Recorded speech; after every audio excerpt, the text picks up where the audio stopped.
Welcome back, Chappelle. Welcome back, Honors. Welcome back to your Flip Classroom. That's right, our joint Flip Classroom, right? So something that you got to understand real quick is that actually, ironically enough, we're going to be ending right around the same time. So a lot of our future flips will also be flips that we do together, right? Mainly just due to the fact because the Honors kids have gone so quick throughout the year, learned an entire extra unit, sped up, caught y'all, and then also now we're reading a book. So we'll be moving a little bit more kind of at everybody else. They don't even know that. Welcome back, Chappelle. Welcome back, Honors. Welcome back to your Flip Classroom. That's right, our joint Flip Classroom, right? We'll actually be doing a lot of these flips this quarter together, which is going to be really, really nice. Mainly just due to the fact that we're reading a book in my honors class and all that other stuff, but also because we end at the exact same time. So you know what? It's fourth quarter. Why not make everybody's lives easier and just keep going in a new direction? The honors kids, though, you're going to be reading your book and stuff like that starting soon, so everybody get prepared for that. But this right here is going to be your very first flip of this next unit, okay? Y'all all just took your tests. I've been grading them. That was a really hard unit, right? That was a very tough unit that y'all just came out of. We'll review it again heavily before we actually take your final exam. It's not anything to worry about, but here's the big thing. Our next unit, unit number 10, count it, 10, is going to actually be identifying one last ism and World War I. So if you want to go ahead and create a brand new sheet of your notes or something like that, brand new color, fresh color options, right, and make it actually look real pretty and stuff, you're going to need to actually write down this as unit number 10, right? It is imperialism right here, okay? And World War I, okay? So imperialism and All right, so now look, when we're looking at this entire thing, though, we're starting off this entire unit with imperialism, right? Another ism, Mr. Terry. Yes, another ism, right? So the last ism that you'll really need to know about in the broad context, right? We'll talk about a couple other little isms, right? We'll talk about militarism going into World War I. But this one is one that gets an entire section of your notes and an entire section of your test dedicated to in and of itself, right? So going into it, a big thing you need to understand is we're going to talk about how there's a massive growth of the stretch of European empires in the late 1800s, right? So going into it, we will be analyzing all of these themes right here, all 7 of these themes about imperialism and how it's going to be used very differently in the late 1800s than it actually was during the 15 and 1600s, right? So let's go ahead and jump into it and talk about building overseas empires, right? So we're going to go ahead and start here at building overseas empires and talk first and foremost about what imperialism is, right? I know that this is very Mr. Mathern looking with the bubbles and the little thingies and the spheres and the whatnots. Well, let's go ahead and get after it, right? So the big thing about it, we need to understand what imperialism is, okay? So imperialism is ... the policy of extending the rule or authority of an empire or nation over foreign countries, right? Now, that right there has a very intense definition that probably all of you are like, that sounds like it's straight from a dictionary, right? And it's pretty close. It is right off the internet and stuff like that. So the big thing about it is let's decode that a little bit. Let's talk about a little bit more about what it is and what we're getting at. So imperialism is the idea of extending the ruling power of your country or empire over to other places that are not actually connected to your land, right? Now, typically during the late 1800s, we're talking about the growth of European nations and them taking over underdeveloped societies, particularly in areas like Latin America, Sub-Saharan Africa, and Southeast Asia, right? Now, there's a lot of different things we'll talk about with imperialism, but this cartoon kind of really explains imperialism in a really, really big way, right? So this right here is a political cartoon of John Bull, right? John Bull is the British version of Uncle Sam, right? Y'all know Uncle Sam. He's the guy on the Vietnam poster who's like, we want you to join the U.S. Army, right? Uncle Sam, the dude that wore the long pants with the stripes on them and the big blue jacket and stuff like that, and the really big top hat, right? He's the American icon. This is the British icon. His name's John Bull, right? Well, John Bull, representing England, as we can see, has his tentacle octopus hands stretched out and is taking over all these other areas that he is not nearby and is going to use his military to do so. You've got his hand over here in India. You got it over in Canada, Jamaica, and especially also over here in Egypt as well. You could keep going actually further and further and talk about even more and more. You could talk about how he took in Ireland and Malta, Cyprus, and you could also make the argument as well of him taking over China, which we'll talk about specifically during this entire section of your notes and during this unit. So imperialism is that idea of extending that control and taking over areas far outside your country. Now, some of y'all are probably thinking to yourself, you're like, but wait a minute, Mr. Terry. We talked about this already, right? Me from the past is being very arrogant, a very jerkish student being like, wait a second, Mr. Terry, well, pump your brakes. We talked about this already. Didn't we talk about the Europeans creating colonies and stuff like that during the 16th and 17th centuries? And you know what, me from the past? You're correct. We have talked about that already. But that's usually classified as old imperialism, right? So if we have one big word that says imperialism, we have old imperialism first, aka colonialism, right? During the 16th and 17th centuries, when we saw the creation of colonies in places like Jamestown, Roanoke, and New Orleans, right? This right here being actually the colony of Jamestown that was actually founded in Virginia, named after the King James the First/the Sixth. Remember that guy, right? Remember that guy, the guy with 2 numbers? So like named after him and founded by the Virginia Company, right? And then it would go on later on. This colony would grow and grow and grow, and then later on turn into the state of Virginia. Now, the key thing here, though, is who are the people living here, right? These are European settlers, right? These are colonists. So these are individuals with families and economic motives and also indentured servants that are being put on this land, expected to procreate and make the village get larger and larger and larger, eventually inhabiting a land that is not near them, right? So a big idea about it is like that idea of procreation and making more people, right? Colony of New Orleans is another really good example of old imperialism, when the French founded this colony as well, right? Now, interestingly enough, though, new imperialism is going to take place in the late 18th century and late 19th century. Okay, now, particularly, though, this is a military takeover of a foreign land, all right? This is why it's new and different, okay? Colonialism, that was back in the 16th and 17th century, was the idea of shipping an entire group of people to a new country or an area and then growing and growing and growing, whereas this is sitting in the military. New imperialism is sitting in the military to take over foreign lands, usually for their resources, right? In places like India, China, and Africa. Military takeovers that will actually require not nearly as many Europeans to do so. As you can tell right here, this is a picture of a sub-Saharan African nation, and then it says the governor of Lagos is on the right. The big thing about it is it's not referring to this individual right here, the African native. It's referring to the man right here in the center, right? The thing about it is that the militaries of these like countries in Europe, places like Great Britain, Germany, France, and stuff like that, are going to send their militaries to places like India, China, and Africa and use them to force natives to farm and actually create resources that will be shipped back to Europe for profit, right? Now, the big thing about it is that is the key difference between old imperialism and new imperialism. But we now got to talk about the motivations of this. So this is your next title right down here, right? The motivations behind new imperialism, right? Well, why are they going there? Why are they sending their military to these places? What's the grandiose point? Well, the big reason why, first and foremost, is an economic reason, right? They want to make money. In the late 1800s, right, or by the late 1800s, Europeans are taking over most of the known world, right? They're taking over anything that they can get their hands on outside of like the United States, which is its own independent land and country, and then also areas in Latin America, which has just actually liberated themselves from European control. But any unclaimed territory on maps that includes sub-Saharan Africa, Southeast Asia, like places in Indonesia, right, Java and Malaysia and places like that outside of Europe, they're using their advanced technology and military to go off and take over these places because they want to make money, right? They want to make money. They want to make as much money as they can by farming and taking over certain resources that grow native in these areas, right?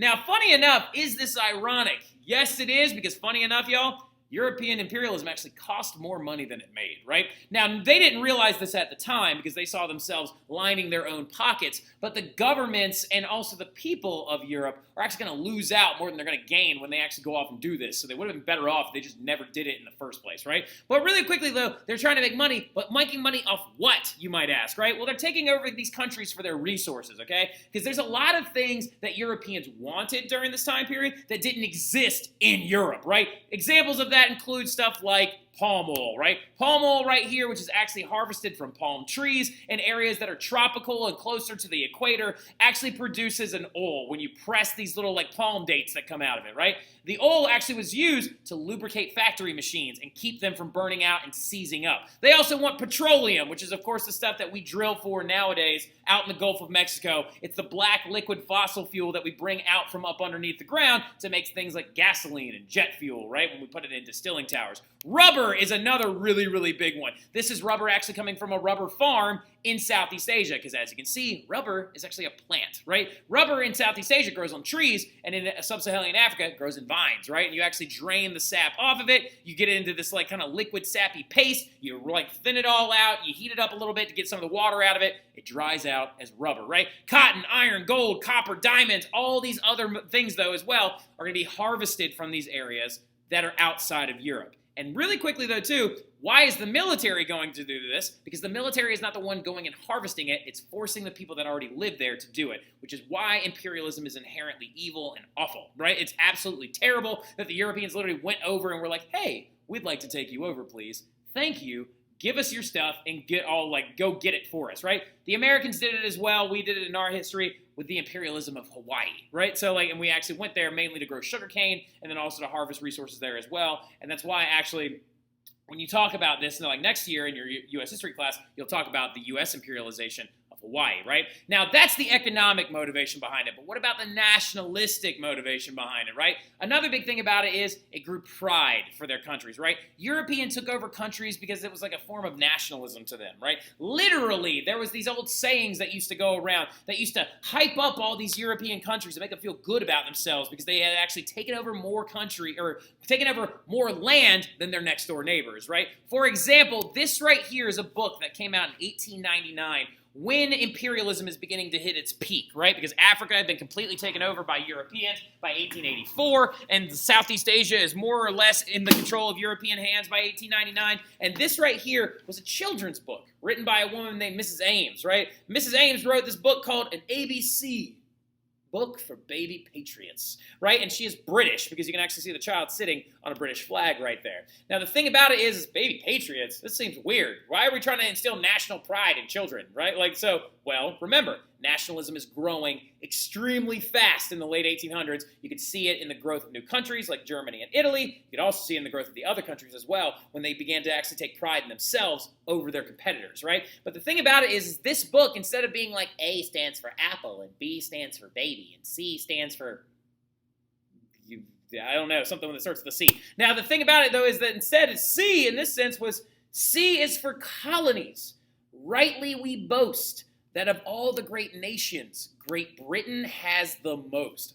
That is really disgusting because they're bragging to children about how much land they control, right? And also there's another famous saying that you need to write this down right now that people in Great Britain used to actually go around saying all the time. And they used to go around saying that the sun never set on the British Empire. Write that down. The sun never sets on the British Empire. This is literally something British people used to brag about and being like, oh, well, Britain's the best because we control so much land all over the country, all over the earth, that at some point the sun is always shining on something Britain owns, right? That's disgusting because you owned it by the subjugation of the people that already live there, right? So going into it as well, you have to understand there are other smaller motivations as well, including things like religion, military outposts, as well as foreign markets, right? So another big one, of course, is like missionaries would be sent during imperialism. Like a very, very famous one is the guy named David Livingstone. So he's going to actually get lost in Africa at one point. But he also, they are saying, oh, we're spreading Christianity, right? Very small motive because it wasn't really realistic.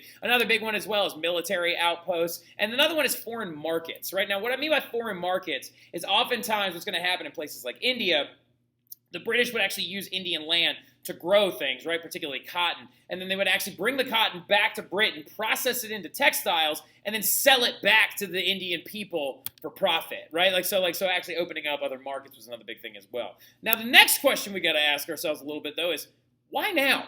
Why now? Why in the 1850s? Why did this not just be colonies again? Why did the colony idea kind of fade away? Well, a lot of it has to do with the fact that the colonies, y'all, from old imperialism, they've been revolutionizing against their European owners. Look at America, right? By 1776, breaks away from Great Britain, becomes its own country, right? Most of Latin America breaks away from Spain, breaks away from France, becomes their own independent nations following the French Revolution, right?